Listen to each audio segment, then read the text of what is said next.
And welcome back to the Weekly Tech Round with me, Jay. And me, Karl. And it's episode 251, the annual WWDC special, isn't it? It is. You know when it's mid-year, when Dub takes over your life, doesn't it? Yeah. For anybody thinking, what? Dub? What you guys got about? Thinking, if you've just joined us, thank you very much for joining us. And you're thinking, what is Dub?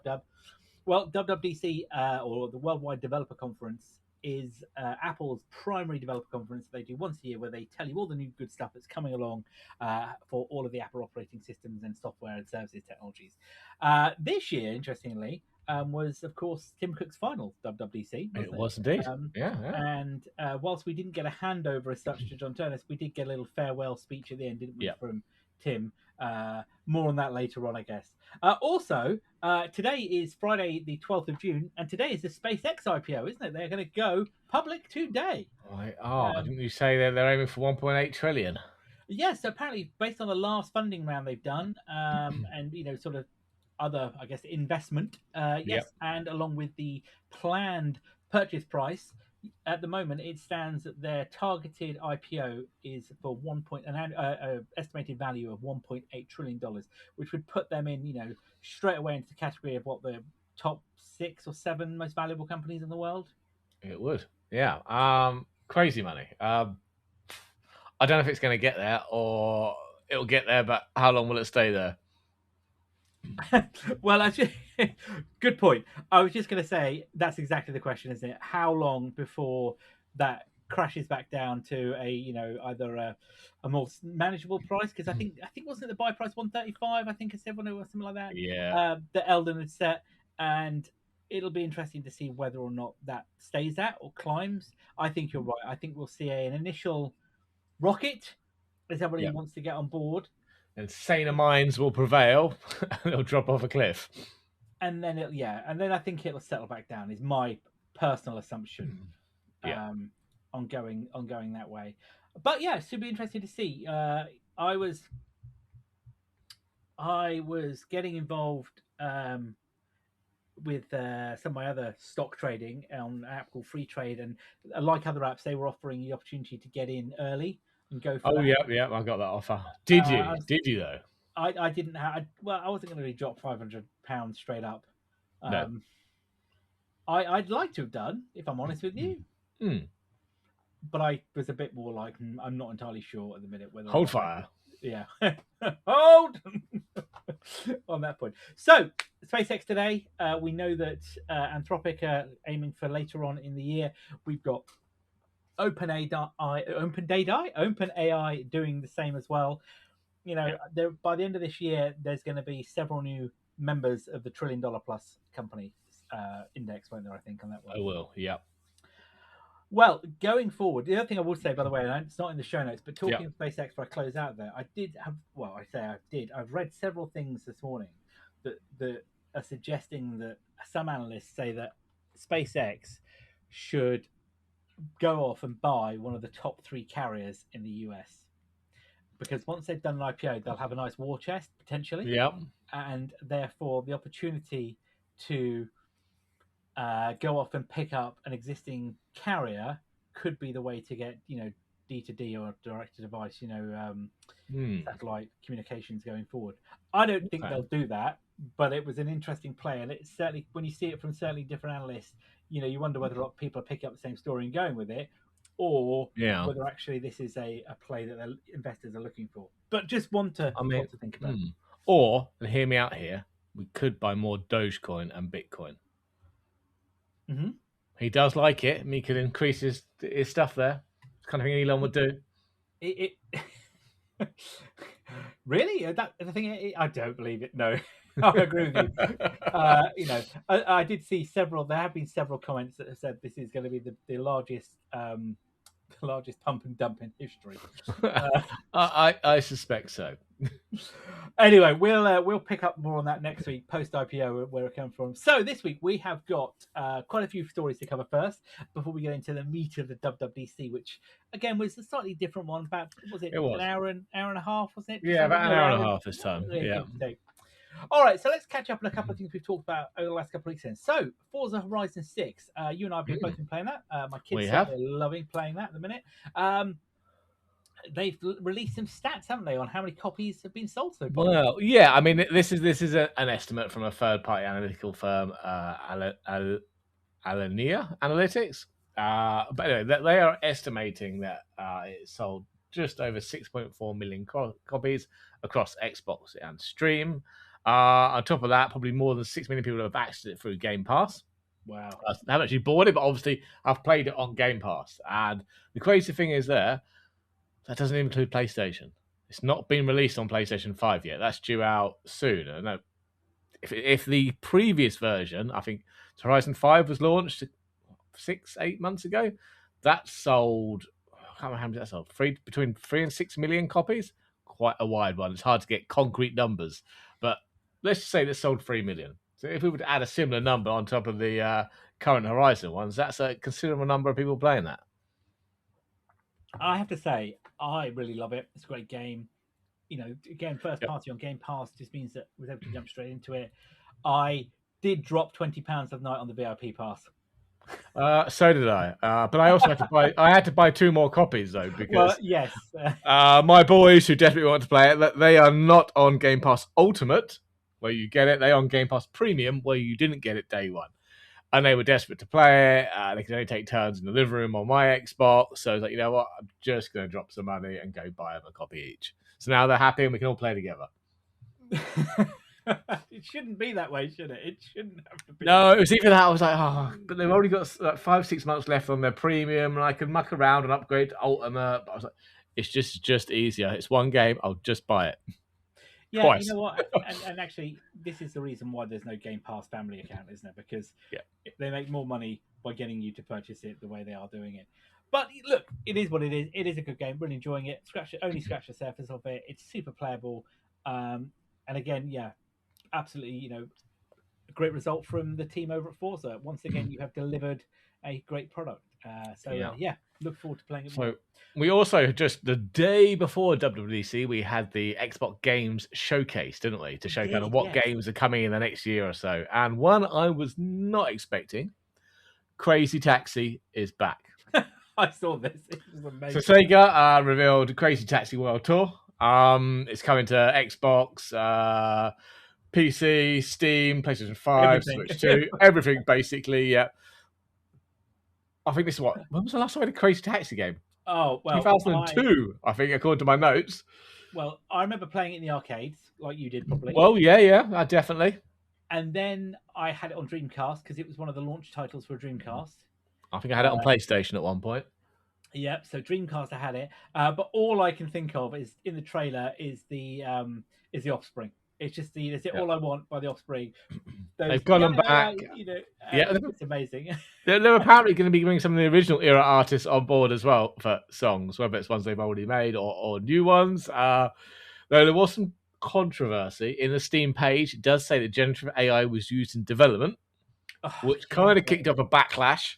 I mean, maybe the Steam page, I think it's good that it indicates it uses generative AI, but I think it needs to be expanded a bit more to say how it is used in development. Well, I watched a trailer, like you probably did, and if I hadn't been told otherwise, I'd have just said this was a remaster, if I'm honest with you. Yeah, exactly. It's more of the same. It looks like vector graphics updated, kind of for a more 4K gameplay. The music was great. Can't complain about the music. Awesome. To me, that reminds me of playing. It reminds me of in the 90s playing Tony Hawk's. All that great music I grew up on and loved.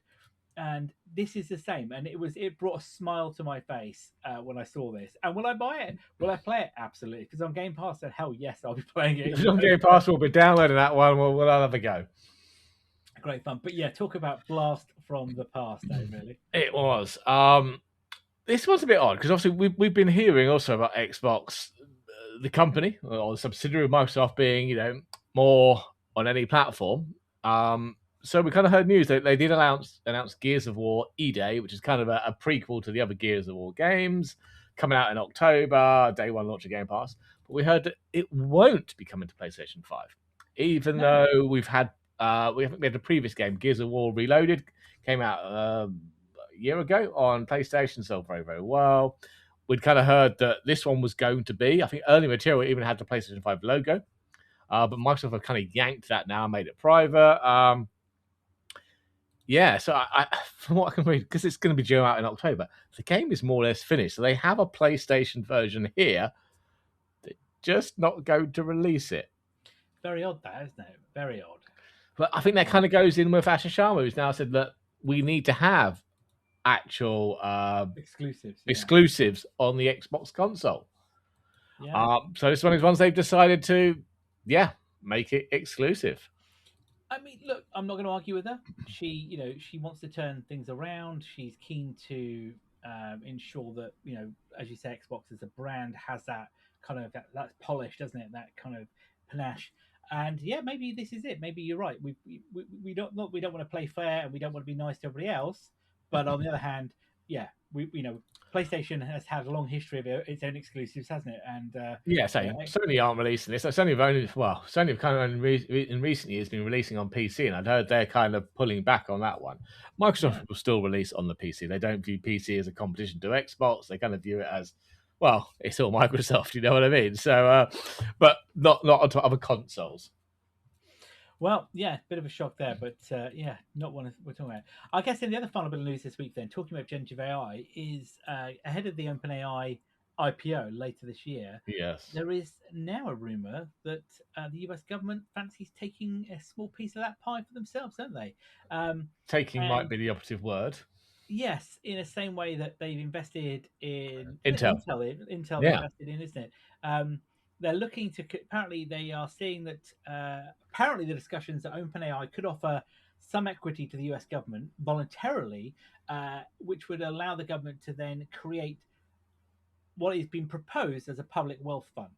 So this is similar to like Norway, where they have sovereign wealth funds, isn't it? Where they take a lot of the North Sea oil, gas, which they used before, the energy, and over the years they've created this sovereign wealth fund, which has made the country very rich, but also has helped the populace to get better access to healthcare, education, things like that. Now, we could spend several hours talking about the US in this, but the Trump administration feels that the AI-driven economy is going to generate lots of dollars, and therefore they'd like to take a little piece of that pie, isn't it? So no figures at the moment, but it does sound reasonably credible based on the amount of stories that are coming out around this, and given the history that the administration has with other tech companies.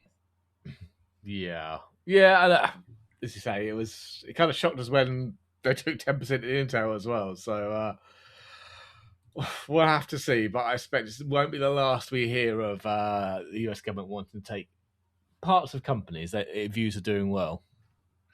Yeah, I think you're right. Is this a land grab by them to say, right, I want this, and whose pockets is it truly going to be lining? I'm not going to get into that right now. How much of a public wealth fund this will be, but sure. Well, look, I'm not going to get into that right now because again, that could be a curveball. But if you look at some of the polymarket trading that was happening, particularly around the Venezuela situation, around the Iran situation, a lot of bets going on, wasn't there, by people who clearly had intimate knowledge of government political action that made a lot of money and obviously affected the markets. Yeah, this could be similar here, but look, I don't see Anthropic doing this, if I'm honest with you. No. All right, then. Let's park all that for a minute. Let's talk about then WWDC, which happened 10 o'clock Pacific Daylight Time on Monday, or 6 p.m. UK time Monday evening for us, wasn't it? Yes. And was I'm going to say, a fun affair with the usual casting characters of the senior execs of Apple and their support teams of their directors and program leads who they bring to the party, who are all, I want to say, dressed. I don't want to say immaculately. That's not the right word, but everybody looks polished, don't they? And I don't mean especially Craig. But I don't mean suit and tie polished.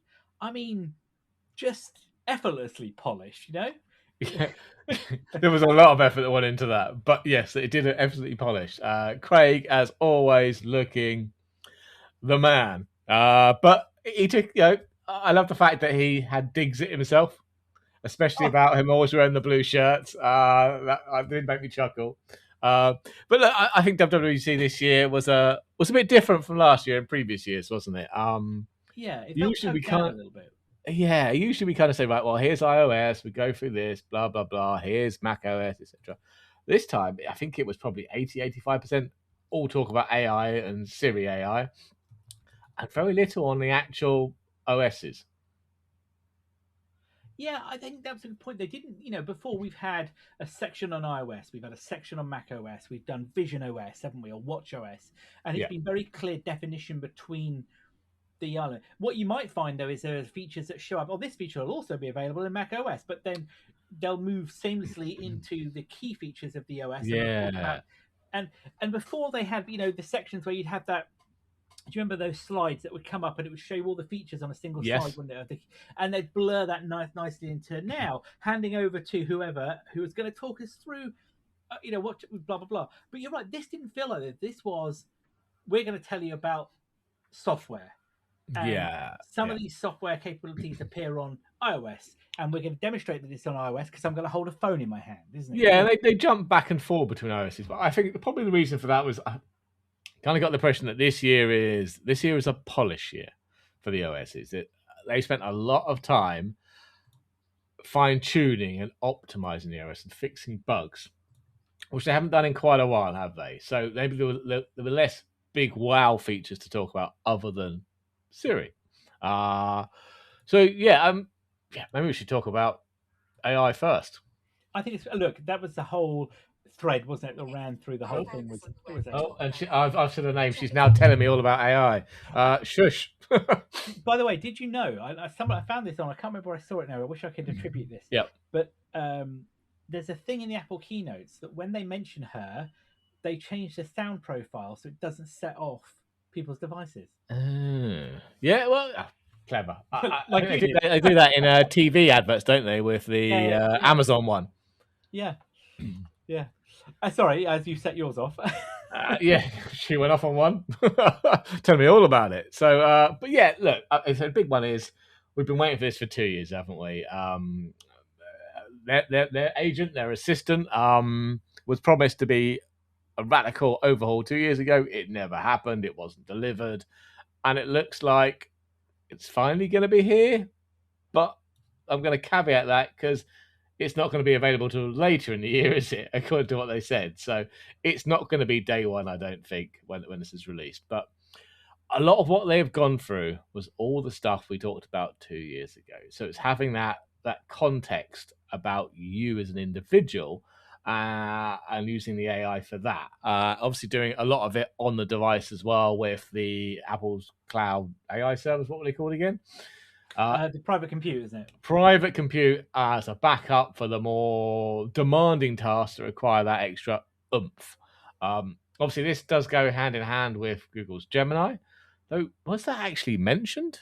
It was. So they said that the models, the foundation model that they're leveraging was, I can't remember if they said whether it was based on wasn't it? Gemini, Yeah. or a effectively it was a new model that was, I guess, either influenced or based on Gemini, but it wasn't Gemini running it. They did say that, that was it's on theirs, and there were multiple models with capabilities that some, depending on what device you had. So all devices got at least a base model. Don't know, all devices that support the AI features, I think, is iPhone 15 and above, isn't it?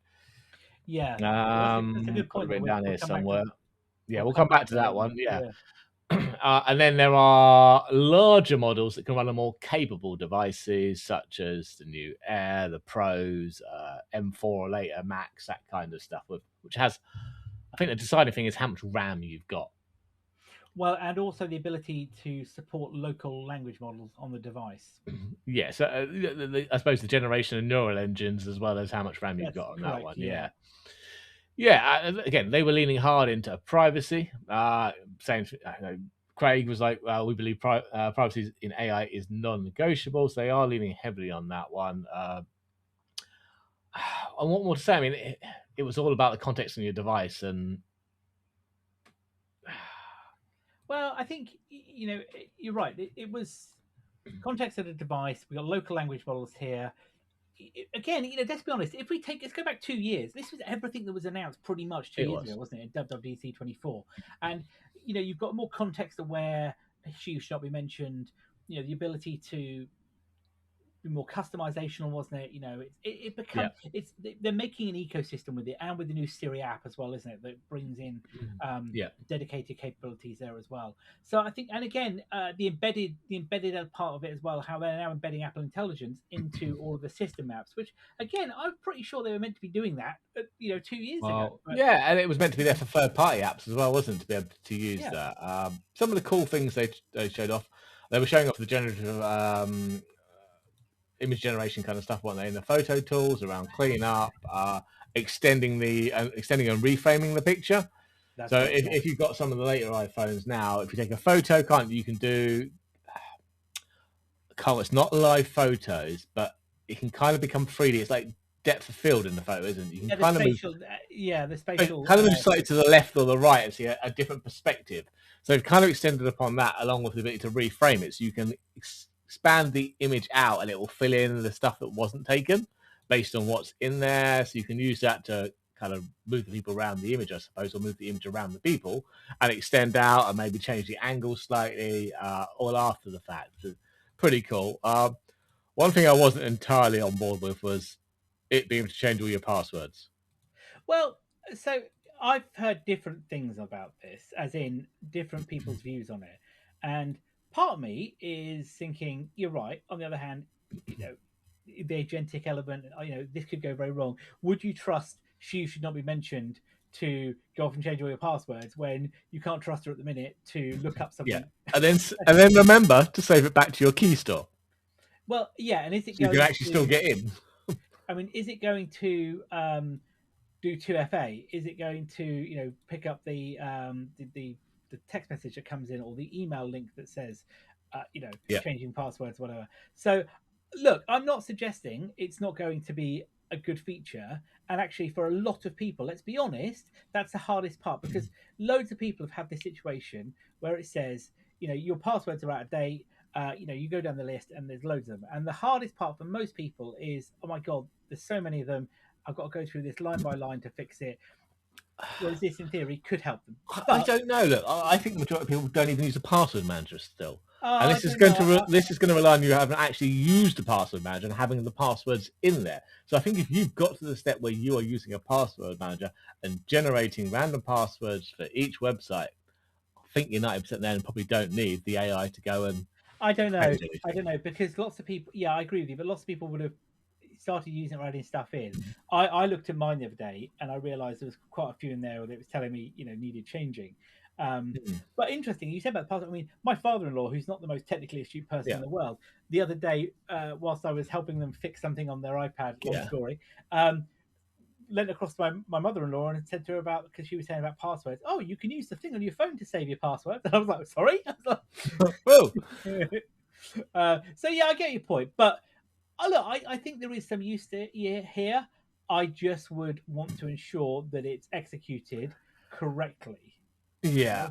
Now there were some caveats about all the whizzy new AI stuff. If you live in Europe or China, now this was very pointed in the show, wasn't it? You ain't getting it or anytime soon. Not anytime soon. Uh yeah, I can't remember exactly what he said, but basically, due to EU restrictions and China restrictions, or the way the governments want things to work, we're not releasing this yet. No, but for Europe particularly, what this is referring to is the DMA again, the Digital Markets Act, Yep, that and was it. Yep. the iPhone is a gatekeeping device, isn't it? Yes. So they would have to open it up to third-party applications or anything. So the way they're saying at the moment is that the whole private compute thing means that you can't get access to it on the device. Therefore, theoretically, they'd have to open up to other applications, potentially other services, and they don't want to do that. I did read somewhere that Apple apparently had proposed what they call a trusted security advisor, like a WatchKeeper app on the device, or Yep. layer, the interface layer that did the security for it. And they proposed some, to the EU, and asked if they could defer the DMA on this, as a kind of can we launch it and we'll come back and regulate it, which they can do apparently for 6 months, but the EU apparently just said no, they won't do it.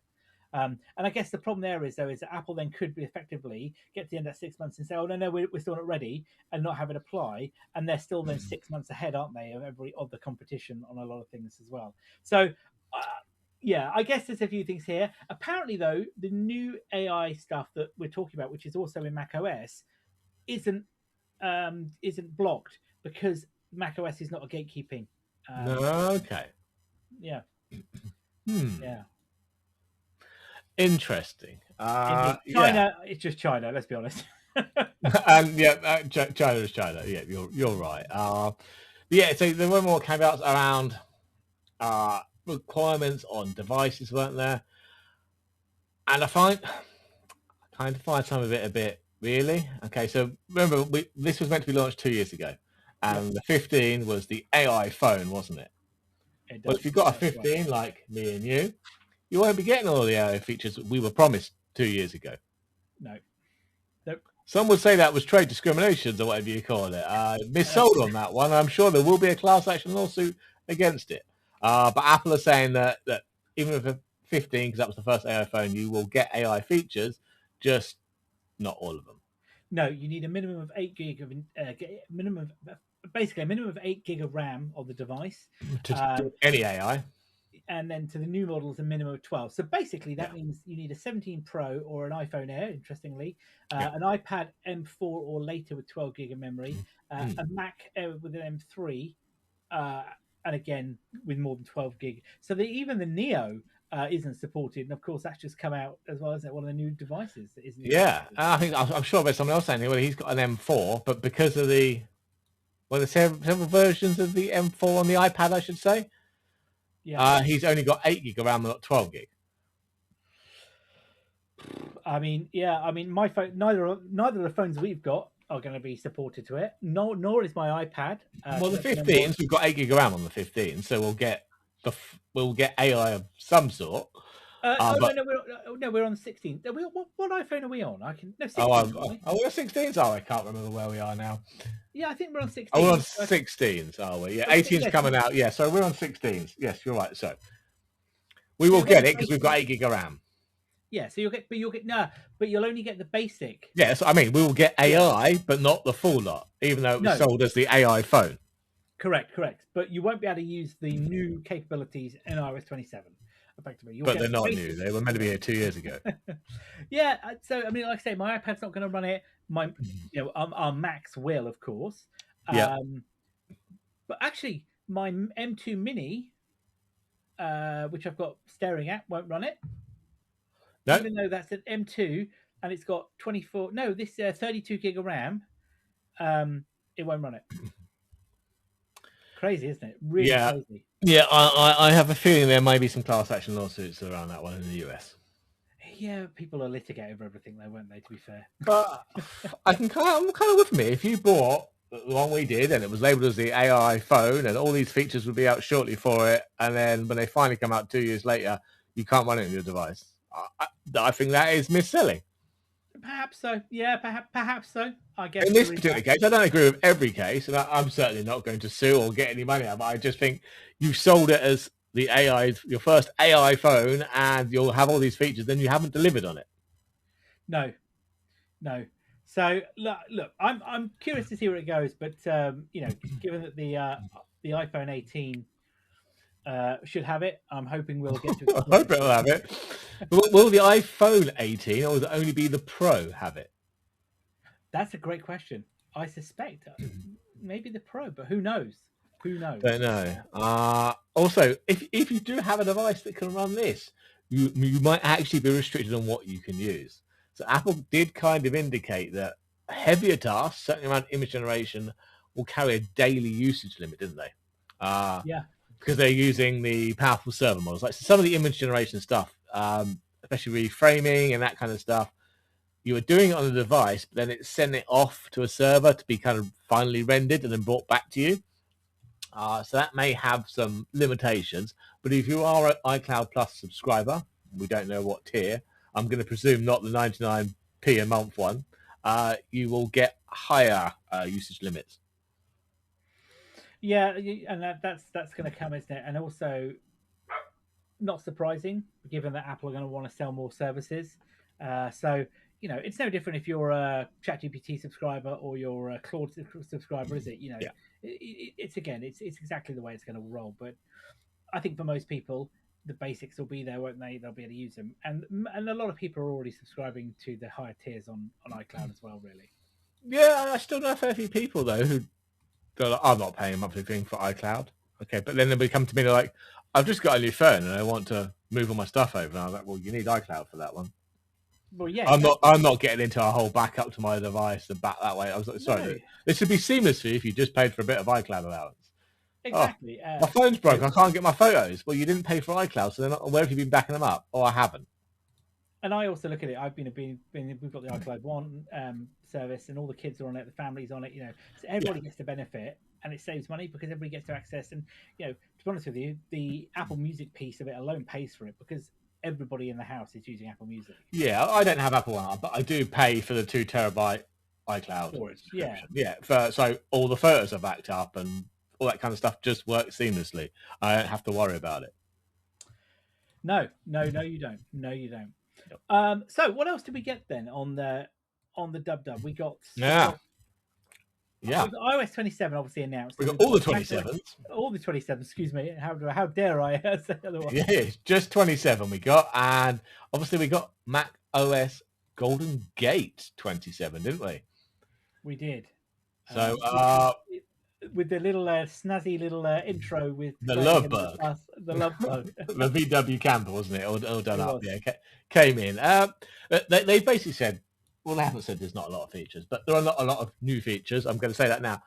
The majority of stuff was bug fixings and polish and making things faster. One of the headline claims they came out around iOS 27, and I presume this is going to follow on to iPad, etc., is that app launches will be up to 30% faster, photo library loads up to 70% faster, and AirDrop up to 80% faster.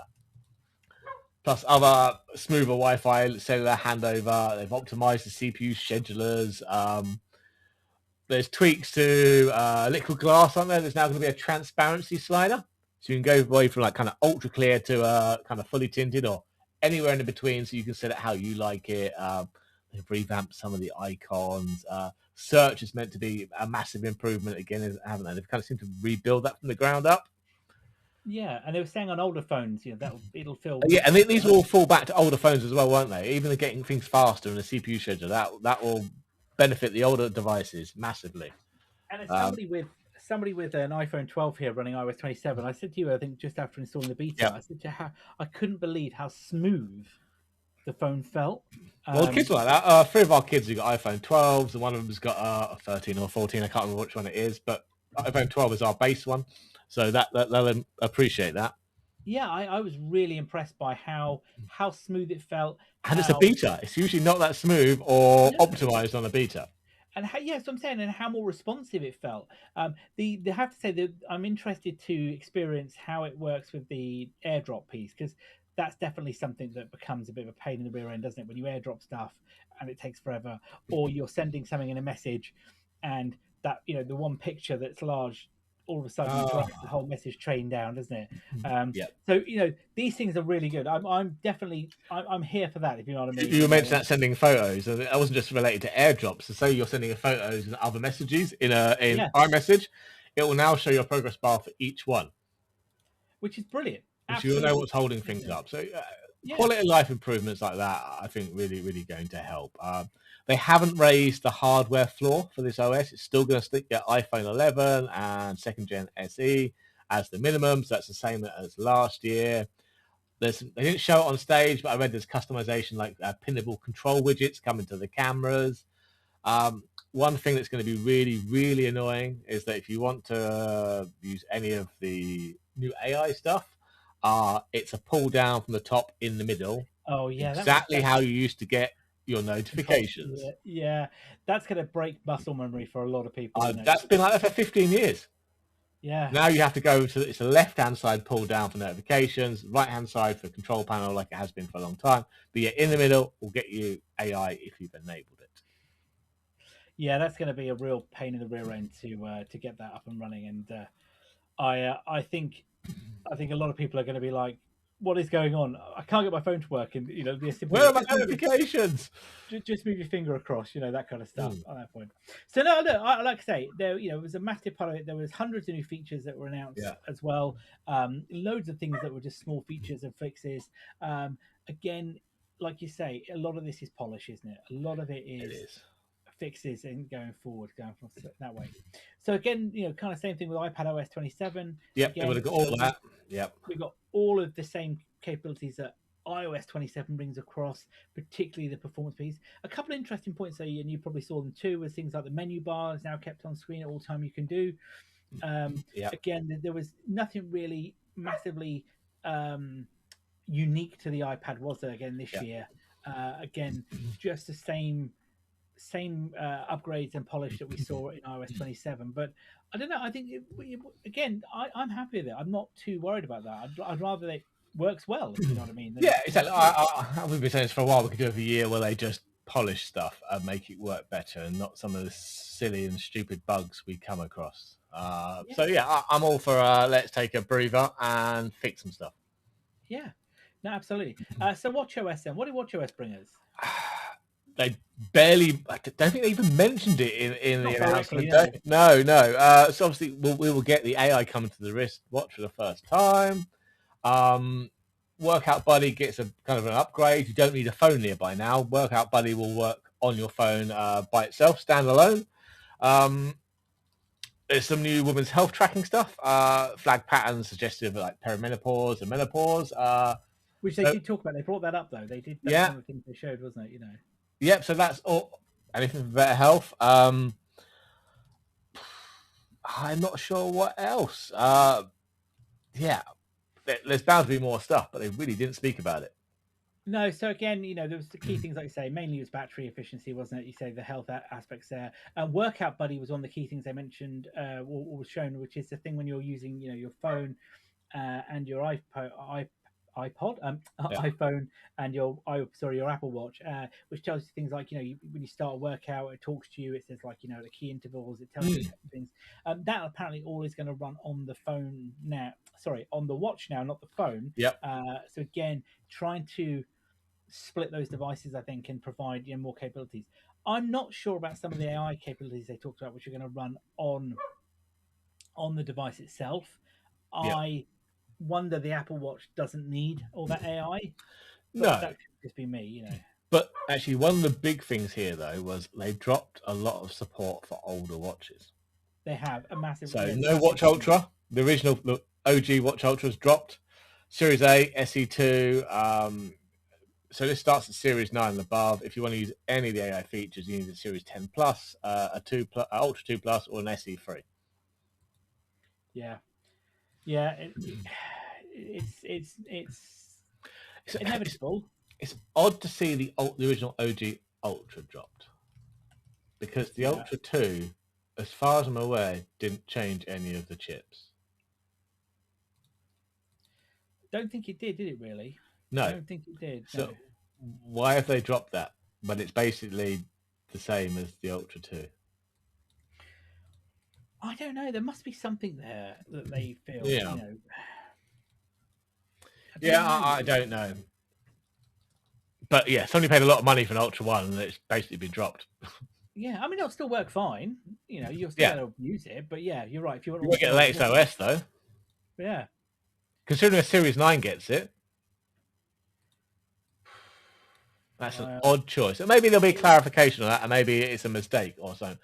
We've seen that happen before. It just seems odd that the Series 9 will get the update, but the £800 Ultra won't. Yeah, something's. Yeah, you're right. Something needs to change here. Whether Apple makes it a more public statement around how they are making these changes or why. Yeah. They'll obviously, they won't come out explicitly and say it. They'll be more kind of generalized, won't they? But a lot of people are going to be upset by that, I'm sure. But there you go. So, all right. Talking of dropping things, macOS Golden Gate will drop support for all Intel Macs.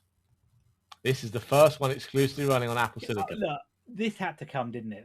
Well, we knew this had been coming for a while. I mean, when did the first M come out? 5 years ago? 6 years ago?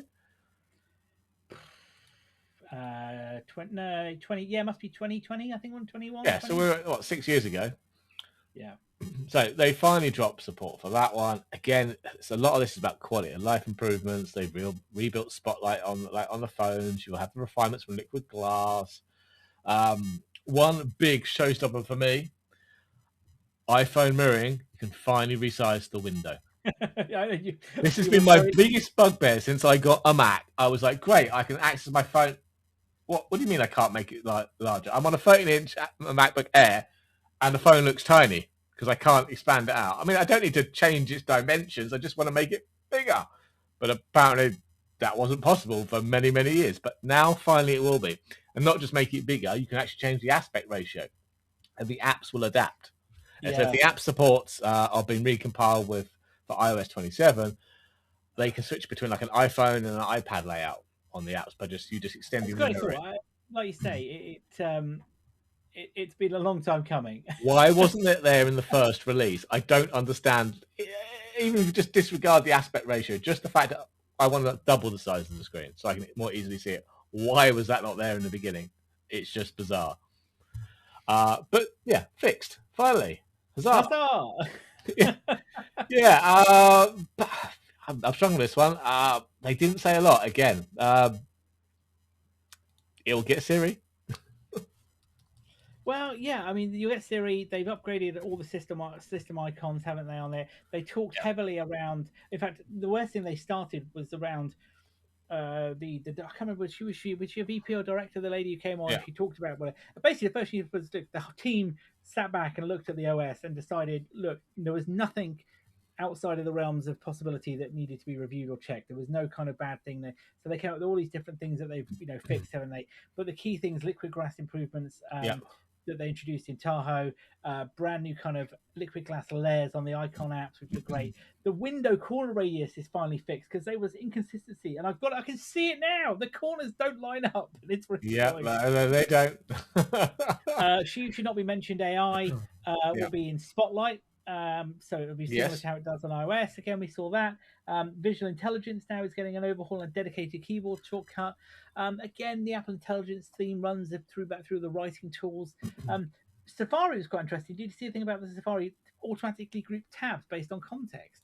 Oh, but that was some of the AI stuff, wasn't it? Something we didn't mention about the AI. It will be in a dedicated app now. Yeah. She will have our own app. Image Playgrounds again, updated on. Image Playgrounds can now do photorealistic images, can't it? It can. What else? Oh, there was a massive overhaul to screen time, wasn't there? And child protection controls. Yeah, we should. Yes, that's a really good point. So there's a massive. Yeah, you're absolutely fine. I always feel this is kind of Apple getting ahead of legislation, isn't it? Especially, particularly in the UK, that was announced, a few days before Dub around. This is going to be really around the ability for parents to have far more controls over what their child applications they're using, the ability to control what websites they're going to and getting requests, aren't they? But I would argue this was all there. This was all there. I'm using not all of it. Okay, 90% of the stuff they talked about is already in the product. I'm using it with my kids, and I'm sure you are. But not as refined. Website blocking was there. Not requesting. Not requesting. No. Blocking was there though. So it's a refinement of a lot of what's over there, and some of the stuff is new. You're right, but they were speaking to it like it was all brand new, and they never had any controls in there at all. No, but the time allowances is new because the way the time allowances works today in screen time is counterintuitive. And I don't know if you've ever tried setting time allowances. It's almost the reverse. You have to kind of set what time you want to allow or disallow. It's not very clear. So the whole new time allowances screenshot showing weekdays and weekends, and it shows you now a slider, and you can do different categories. It's, to be really honest with you, the whole UI has had a massive overhaul, which it's thoroughly needed. And now you can have your child, and you can pause the device use, which is great. My kid, I was sitting here with my two boys when we were watching that, and they were like, "So what? There's a kill switch." I said, "Yep." They were not happy about that one. Screen Time is a good app, but I think the problem was that it wasn't helpful for most parents who really weren't familiar with it. So the UI overhaul, I think, is going to make it far more effective. 100%. Yeah. And like you, when I set my kids' devices up, they've got iOS child accounts, Yeah. iCloud child accounts. So they have, already from the day go. So you're right. These tools are there, but Apple have now, I think, refined it and made it far more simple to use it. The example of one of Yeah. them was, the child asking who they can contact. My daughter does that. She's, Yeah. in secondary school. She wants to add her friend's number, so we always have a conversation. So whose number is this then? How do you know them? Not that I Yeah. don't distrust her, but it's just to make sure that somebody's not asking to add a number that there shouldn't be there. And that kind of stuff. Exactly. Yeah. So no, I think absolutely great updates and refinements there, and it will help a lot of people.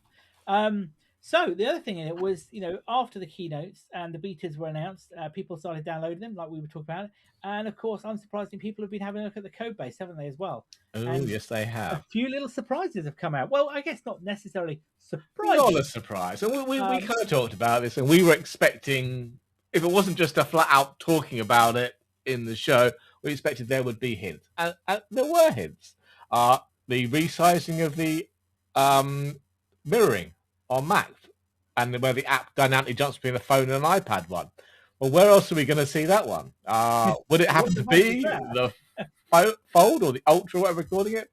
But yeah, after the code came out, people tore it apart, and there are many mentions, not of iPhone Ultra or iPhone Fold, but of mechanics behind it. So Yeah. there's a framework of code with things like fold state, angle degrees, mechanical angle degrees.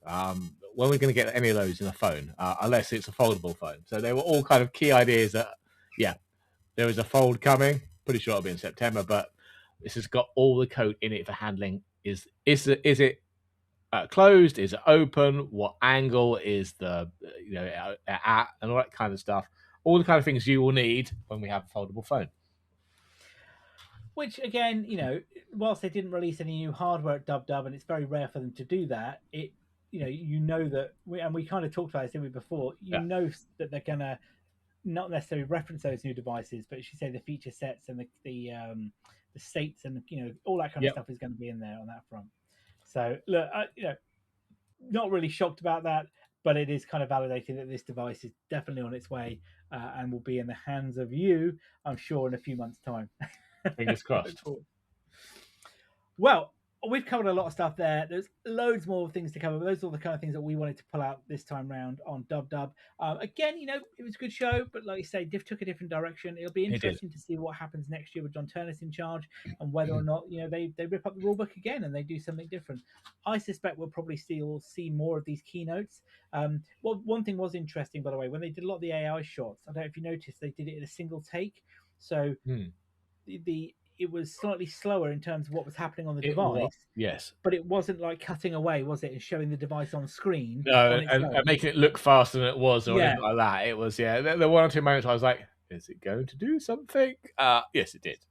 So, no, so all good on that front, So, well, that's probably, like I say, a good place for us to wrap up for today. We're going to take a short break next week with a pause in our show due to some work travel and other commitments, but we'll be back recording and releasing our next podcast probably the week of the 22nd, so look out for that towards the end of that week. Whilst you're waiting, if you want to go back and listen to any of our back catalogue, you can find that wherever you get your podcasts from, plus YouTube as well. And of course at techrant.online, where you can find all the show notes and links to all the episodes going way back, nearly 6 years ago, to our first episode. Boy, things have changed since then. So with that, I've been Jay. I've been Karl. Have a good one all.